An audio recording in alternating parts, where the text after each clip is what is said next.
Hello all, and welcome back to the Blind Horse Project podcast. For those of you just joining, the Blind Horse Project aims to bring awareness and education about our equine friends after they lose their eyesight. In many rescues across the USA, if a horse is brought in that is blind, they are immediately put down without thought of rehabilitation or being put back to work. Similarly, most equine boarding facilities, which is how the majority of people house their horses, do not accept blind horses for board. And oftentimes, when an owner's beloved horse goes blind, the first thing that they hear from the professionals and the people around them is often the recommendation to put their horse down. The Blind Horse Project aims to bring the happy, actual reality to light in the public eye, that our horses can far more easily adjust and thrive than we give them credit for. We argue that our horses do not need to be euthanized after they lose their eyesight, and that once adjusted, our blind horses can come back to work as family horses, as competition horses, and even as therapy horses. We argue this by bringing the little-known but large community of blind horse owners into the limelight and give them a platform to share their journeys with the world. This is the Blind Horse Project. And today we are joined by Danielle Daltrey from Ontario, Canada, as she talks about her thoroughbred, Charm. Thank you for joining us at the Blind Horse Project podcast, Danielle. How are you doing today? Really good, thank you. Awesome. Well, we are really excited to have you on board today to talk with us about your horse, Charm. So can you tell us a little bit about her and how you came to own her and kind of your journey moving forward?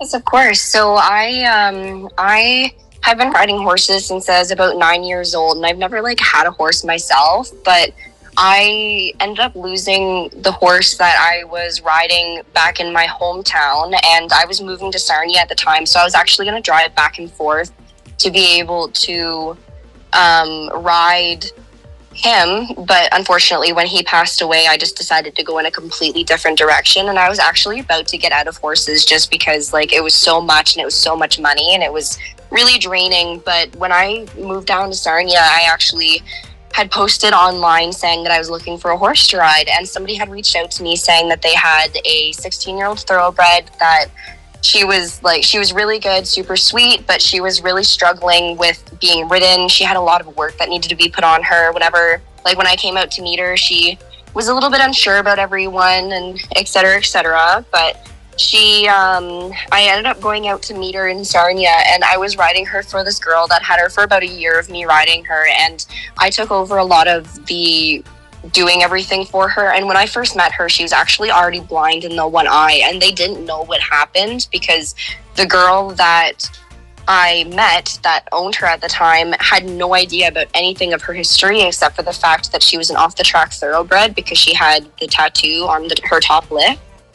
And when I went out to Sarnia to meet her, she knew nothing about her history. She was just making a bunch of assumptions, and she wasn't bad with Charm, but she didn't really know what to do with her and what steps to take with her. But she, when I first met her, I put a lot of work into her and I got her into a really good spot, and she started struggling with some of her gut problems, and the girl that had her at the time wasn't really able to afford her, nor did she really know what to do with her just because she was so much, and she was starting to cost her a lot of money just because she had gotten stomach ulcers. So the medication and whatever else was starting to the vet bills were starting to really add up for her. So she went to sell her, and I was actually really nervous about losing her because at the time I did not have the money to be able to afford her because I was full-time in school. I was only working a part-time job. I was staying at a friend's house.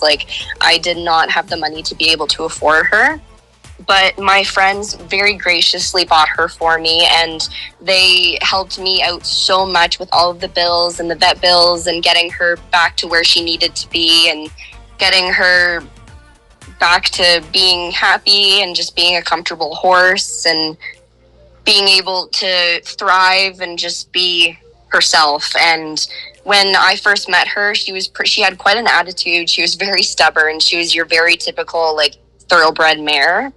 But after I put quite a bit of time and effort into her, she got very, very docile. She was super friendly. She became everybody's favorite. Now she's very cuddly and she's very sweet and she's very, very loved.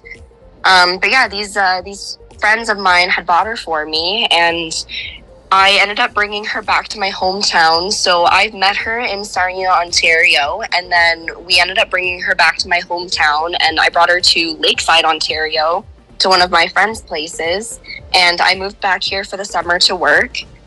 And then, unfortunately, when it came to about the winter time, she wasn't able to board my horse there anymore, just because I was very picky on wanting to have my horse inside at night, because it was still my first horse. I didn't want to put her in any uncomfortable positions.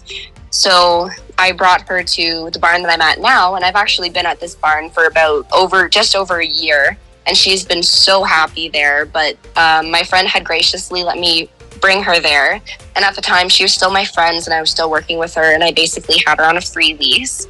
And then when I moved her to the other barn back in this area, she fully became mine. My friends had signed her over to me and they gifted her to me, like the gracious people that they are, just because I wasn't going to be bringing her back to Sarnia, and they didn't really want that extra horse on their plate. They didn't want that extra responsibility, so they fully gave her over to me.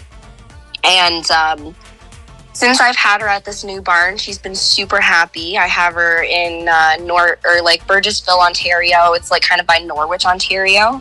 And I'm at the home of Miss Pal now, and they have been super, super good with her. And she is the happiest I've ever seen her. She's super, super nice now. And we've had a little bit of accidents in the last little bit, where about a year ago, she got into an accident where she almost ripped her tongue off. And we have no idea still how it happened, but it ended up costing me about $1,400, and we ended up having to get like about 20 stitches in her tongue. It is fully healed up now, but we're not able to ride with a bit anymore. So we just kind of overcame that obstacle, and she's right back to where she used to be now. And then about a month ago, we had an accident, and she's already blind in the one eye, obviously. But about a month ago, she had an accident where she had banged her eye off of something in the paddock, and we have, once again, no idea how it happened. So when I got a text the one night just saying like that they wanted me to come out to the barn, and I was super confused because normally they don't text me like that. So I was immediately texting my barn owner, like, is my horse okay? Is everything okay? Like, what's going on? And she just texted me saying, your horse can't see, like she's blind. So of course I was like frantic. I was so nervous. I got out to the barn, and when I got there, her eye was just completely blue and she couldn't see anything out of it. She was super nervous. She was scared of everyone, and she calmed right down the moment I got there, which was very, very thankful. And she was in a lot of pain. You could tell she was, because her eye was very, very swollen, and she was like keeping it shut and whatever else. So that was very unfortunate, but it did clear up. Her eye isn't that bright blue anymore. Now it's just cloudy. You can tell that her pupils have cataracts and whatever else, but she's still a little bit nervous. She's not nearly as bad as she was when it first happened, obviously. But my vet came out to do a second checkup on her after I had called him out for the emergency vet. And when he came out that second time, he had noticed that the way that the colored part of her eye was, it was something that had been happening for quite a while before that accident had happened. But yeah, so when I brought her to this barn in Norwich, I actually had this girl reach out to me, and she was like, I knew Charm. I had her for about 10 years. Like, she saw my picture on Facebook, and she was like, oh, I've known this horse for about 5 years. Or she was like, oh, I had this horse for 10 years. And I was like, oh, this is crazy. Like, there's no way that this is actually true. So she came out and she met her, and I had met her through one of my friends was friends with her on Facebook, and she saw Charm in the profile, and she was like, oh my goodness, like I know this horse. And this horse had apparently been sold out from underneath of her, because she had sold her to one of her friends, and they sold Charm from underneath of her without saying anything. And she ended up out in Niagara. That's where the girl that I found her in Sarnia from had picked her up from. Oh Lord, that is absolutely horrifying. Yes, it really is, because so this girl had gotten Charm when she was about 4 years old, and she put a bunch of time and effort into her, and she had her until she was about 14. And then she's actually my age as well. So she's 21 now. So she must have gotten her, I want to say, when she was like 9 years old. So she was really young. And at 9 years old, she put all of that time and effort into her. But when she first got Charm, how she actually went blind in the other eye, or how it had started, was that she had smashed her eye off of something while she was at this other barn. And where she was, they were refusing for her to bring a vet out to look at this horse. So they had to move Charm to a different barn before they could finally get one out. And then they were able to save her eye, thankfully, back in like when she was 5 years old. Wow, that is quite the story. I'm sure that Charm's old owner was really relieved to know that she had come to a safe place. Oh, definitely. And she definitely was. And I was so surprised when she had reached out to me. She's still very much in Charm's life. Like when Charm had went blind, like fully blind, about the month and a half ago I had actually reached out to her old owner, and me and her are actually pretty good friends now. I reached out to her old owner for her to come out and visit her, just because, like, obviously it's a pretty big thing to happen. And this horse is one of the best horses I've ever met. Like, I told myself I was never going to get a mare until I found this horse. And I've fallen absolutely, like, starstruck in love with her. And anybody that meets her loves her just as much as I do. But she came out to see her. And, of course, it was heartbreaking because she's known her since she was very young, right? So it really sucked. But she sold her just because she didn't have the money to be able to afford it. And I couldn't imagine having to lose this horse like that, because she's so amazing. Absolutely. And as a fellow horse owner, I know exactly how you feel on that. I love my horses a lot. I can't imagine parting with, honestly, at this point, any of them. My horses are with me until they die. Go ahead. Sorry.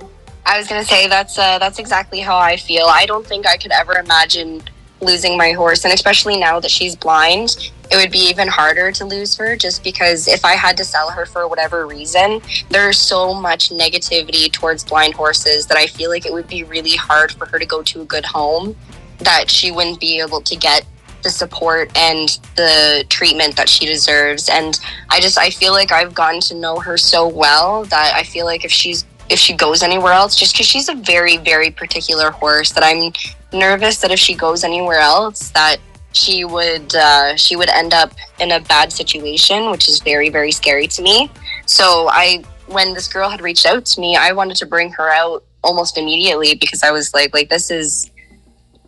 I could only imagine losing the horse, and I would not want somebody to have to go through that and then all of a sudden find her and then someone just be like, oh, well, it's my horse. Like, I don't want you here. So I've been trying to keep in touch with her and keep her updated. And obviously, if anything happened and I had to emergency put her down for whatever reason, this girl would be out there and there with me.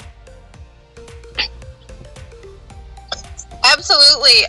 So seeing as this only happened a month and a half ago, can you talk a little bit more of your experience with kind of the surrounding community as Charm's diagnosis came into play, and then can you tell us a little bit more about that? Yeah, so right when I found out that she was blind, my barn owner actually was under the impression that he didn't think that I'd be able to do anything with her. And obviously, like, he doesn't know too much about it. So he, at the time, like right when I found out that she was going to be fully blind and like she was not getting her sight back for whatever reason, because we had caught it way too late, he said like, oh, well, that means like you won't be able to ride her. You won't be able, like, you're not able to change her paddock and stuff like that. And honestly, ever since that's happened, I've been able to ride her, and I've been able to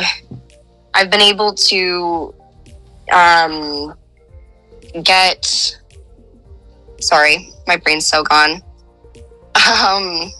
Ever since that happened, I have been able to ride her. I've ridden her about 3 times, but there's been a lot of negativity. I've been having people joking about like oh, the horse is blind, so you should just put it down. And people are assuming that my horse is going to be super depressed and that she's not going to be able to live her full life. She's not going to be happy anymore. She's not going to be able to do anything she used to. And honestly, ever since this has happened, she's been so happy. And even right when my vet found out about the diagnosis, he had assumed that she was still able to see, and he almost thought that her sight was going to be coming back. And he told me when I first found out that she was fully going to be blind, that she was not going to be able to do anything. She wasn't going to be able to like move off property. She wasn't going to be able to like be ridden. Maybe she was going to have to come in at night, all night. And like, she wasn't going to be able to live the full life that she had before. But I've been riding her since, and other than the one day that I rode her that it was super windy, she's been super confident. She's been testing the waters a little bit, but I think she's just happy to be able to move around and be able to just get out there. And because she's very nervous in the paddock still, unless she's with another horse, obviously, just because she can't see. But when I ride her, she all of a sudden has so much more confidence, and she's so happy to be able to move and just be able to almost not worry, because like I'm her eyes. So that way she doesn't have to worry about where she's going, because she knows I'm not going to lead her into danger, just because of how close me and her even were before. But even my family and around here, like everybody was so supportive. And like even my dad was sending me some blogs and stuff about like blind horses and like people that you can talk to for support and stuff like that. And my sister actually found your page as well, and she didn't realize that I had found it before she had, because then she all of a sudden saw the video of me posted on there, and she was like, oh my goodness, I was about to send it to you until I realized that it was you that was on their profile. And I'm like, yeah, I was so excited to see the Blind Horse Project, because like obviously ever since it happened, it's only been a month and a half, and my horse is still really happy. She's honestly put on more weight since it happened. Like she's quite a chubby girl now compared to what she was, and she's really, really happy. Like she's still eating, she still gets to visit with her friends, she still gets to see people, still gets spoiled like crazy where she is. And all of the stipulation, like even when I first found out, like even my sister looked at me and she was like, you're not going to be able to ride her anymore. Like she's blind. Don't put your horse through that. Like you can't put her through that. That's not fair to her.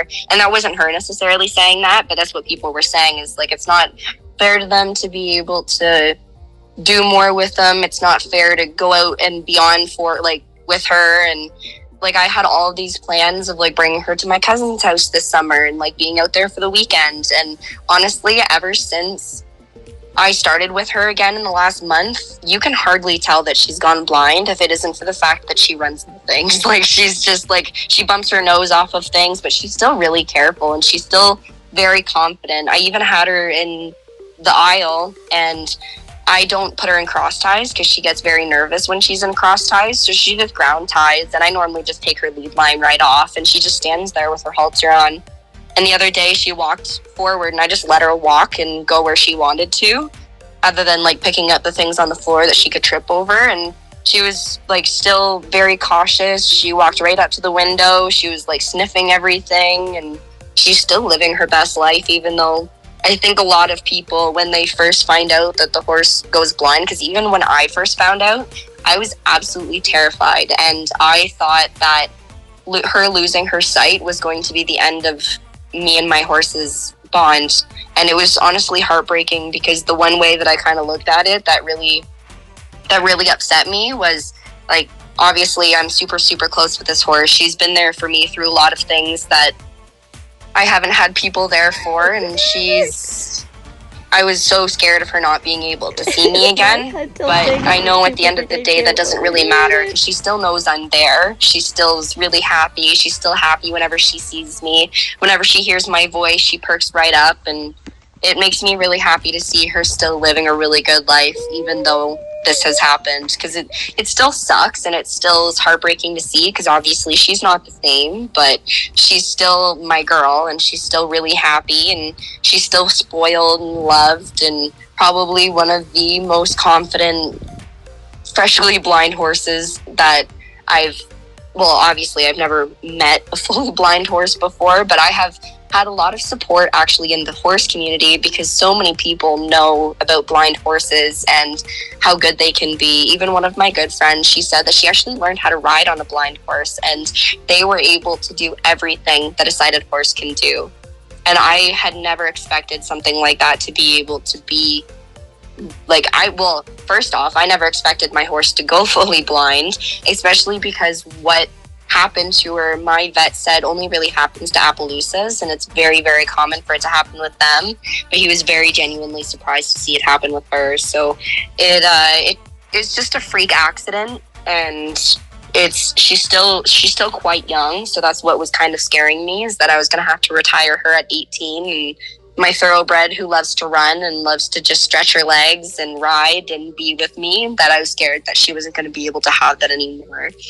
But ever since I've started working with her again, she's gotten her confidence back slowly every single time. And she doesn't really show that she is blind other than a few things, but she's gotten so much confidence with like walking up hills and like even the change in texture, like going from a road to the grass. And like if a car drives by, she doesn't even bat an eyelash. She's been so good. Even the first time I ever rode her, I ride bareback too, so like that's how I've been riding her. And I rode her bareback bitless the one day. It was the first time ever riding her while she was blind, and gunshots were going off in the background. She didn't even bat an eyelash at it. She was just walking. She was so comfortable. Yeah, and that's kind of that's the interesting thing, isn't it? So I'm really, really happy that you do have support within your local community as well. But it is really heartbreaking to hear those things come from the professionals around you. And honestly, that is exactly why the Blind Horse Project exists. We are here to bring more awareness through people like you as to the fact that our horses, like when they go blind, it's not as bad as we think it's gonna be. Woo! Yeah, good girl. It was super cool too, because like I went riding with my cousin the one time out in Mitchell, and we were riding with one of the Canadian performance teams where like they ride around with the flags and they do these patterns. And one of the girls out there actually had an eyeless horse, and he performed just as well as the rest of them did. Come here, blind moo. Yep, exactly. And we're seeing stuff like that come up more and more as we start kind of bringing these stories up front to the public eye. And it's really, really cool. It's awesome. Okay, so another question for your personal story. As Charm went completely blind, how is she adjusting to her paddock? What have you seen behavior-wise for her? So what I've noticed with her is that she does not like going out of the shelter. So the barn that we have is set up that there's the run-in barn. There's about 8 stalls in it. So it's just a small barn. Like it's a small boarding facility. Me and another person are the only 2 boarders there, other than the girl that manages the barn. She has her horse there, and then the barn owners have another horse as well. So there's only about 5 horses on this property. So we have about an 8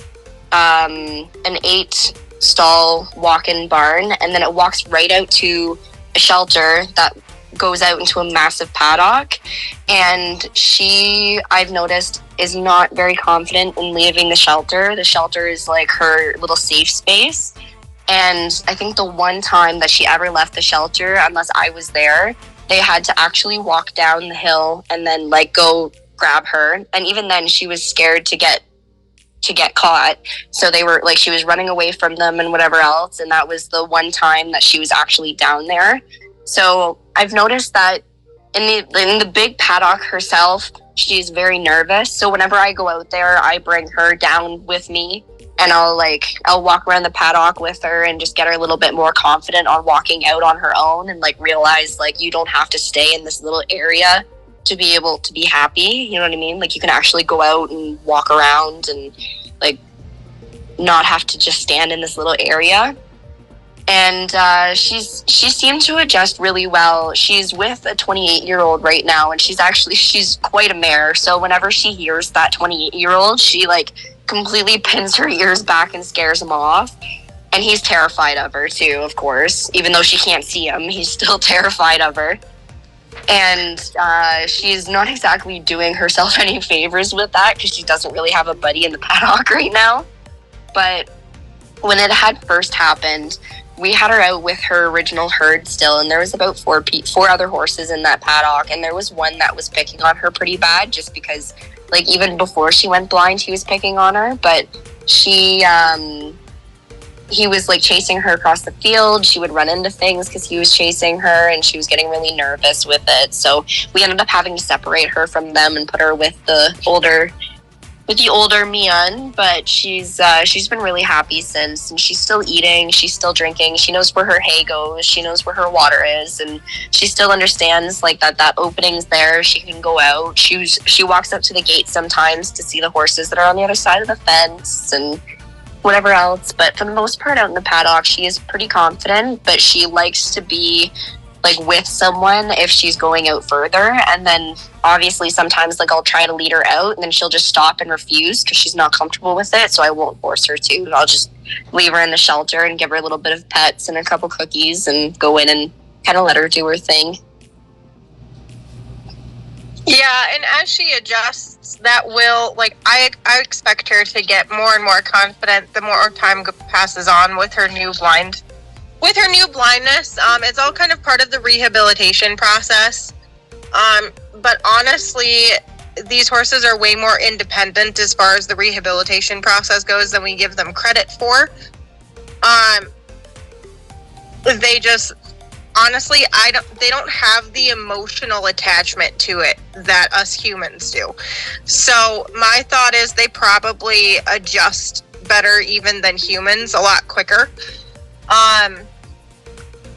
No, but it's really cool hearing how Charm has adjusted through this, even in just the past month and a half.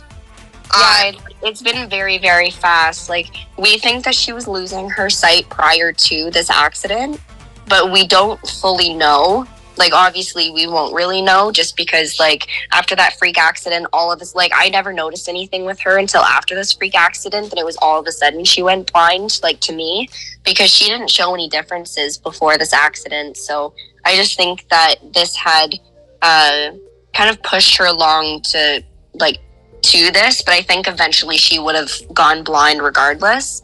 But she definitely she's adjusted way better to it than I have, to be completely honest, and a lot faster too, because she is still my first horse, and she's teaching me a lot. That is definitely for sure. That is super cool. Okay, Danielle, so what are your future plans with her? So my future plans are definitely, I'm going to be working with her as much as I can, and I'm going to see how much I can do with her, like, I guess you could say how far I can push her, and how much confidence I can build up. And eventually what I do want to do is I want to be able to, like, bring her off property, bring her to my friend or to my cousin's house and keep her there for the weekend, go riding with my cousin, or like trailer her to trails and being able to go riding with some of my friends. Or to be like, the one thing that I would absolutely love to do with her, and it is such a stretch and I don't know if it is even possible, but I am really, really hoping that we can work up to this point, is that performance team that my cousin has just started with. I really want to try doing that more often and like riding there, and I can do it on her horses, but it's not the same as doing it with my own. And I want to be able to do that with her and be able to experience that stuff with her if she's comfortable enough. I would never ever push her to the point where she was super stressed out, but if I can get her super comfortable and super confident, I would love to be able to do that with her. Well, the only way that you can fail is if you give up. So that's good Exactly. news. I love that. That's such a good way to look at it. It totally, like, that's honestly been my mantra ever since getting into blind horses. So, all right. So, as we wrap up here, Danielle, are there any last words that you'd like to tell our listeners by chance? Anything that you'd like to say to somebody whose horse has just gone blind? Yeah, so I definitely noticed with my girl that it was super, super scary at first, and I was absolutely terrified. I had no knowledge on anything to do with blind horses. For me, when I first got Charm, she was blind in one eye, and to me, that was like an obstacle that we had to work past. But at that point, she had already been accustomed to it. It had already been normal for her. So I had never, ever imagined that I was going to have a horse that would lose sight in both of her eyes.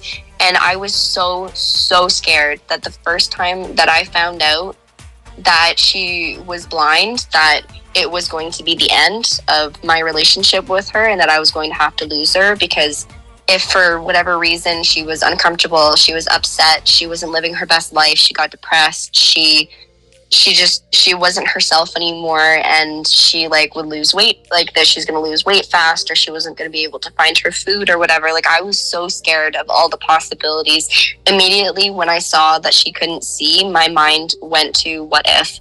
And it is probably one of the worst feelings, that like when you don't understand what is going on with your horse, especially one that means so much to you and one that's like a best friend, it is terrifying because you don't know what they're going through. You can't sympathize with it, and you don't know what's going to happen. And it was so scary, and I felt so alone with it because like I have my friends and family and I have a lot of support, but none of them really understand, because like my horse is my baby, she's my best friend, and a lot of people don't really understand how much like that connection really is.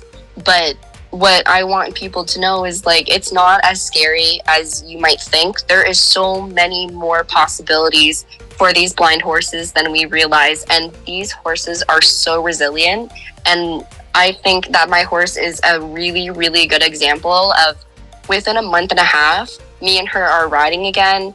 We lead perfectly fine. We've been cantering, we've been trotting. I ride her bareback. Like she is comfortable with being brushed. Honestly, even the day that she got that accident and she couldn't see, she let the farrier do her feet. Like literally the day that she lost her vision, the farrier did her feet and she just let it happen. Like, they are so resilient. They are such amazing and like adaptive creatures, and we might struggle more than they would with like if we lost our sight, but they are able to push through so much more and just get through it. Like, I even told myself, because I had hurt myself like just after something had happened with her, and I was like if my horse can get through something like that, you can only imagine the things that humans can get through. Like this, we're talking about a prey animal that has fight or flight instincts, not being able to see anything and relying on their hearing. And they can get past it, be comfortable, be confident, just still live their lives. And like, it's so inspiring to be able to see these animals that run off of instinct to be able to adapt so nicely to something and so easily to something, like way easier than we think they ever would. I totally agree with you, Danielle, and that was absolutely beautiful. Thank you so much for sharing your journey with Charm on the Blind Horse Project.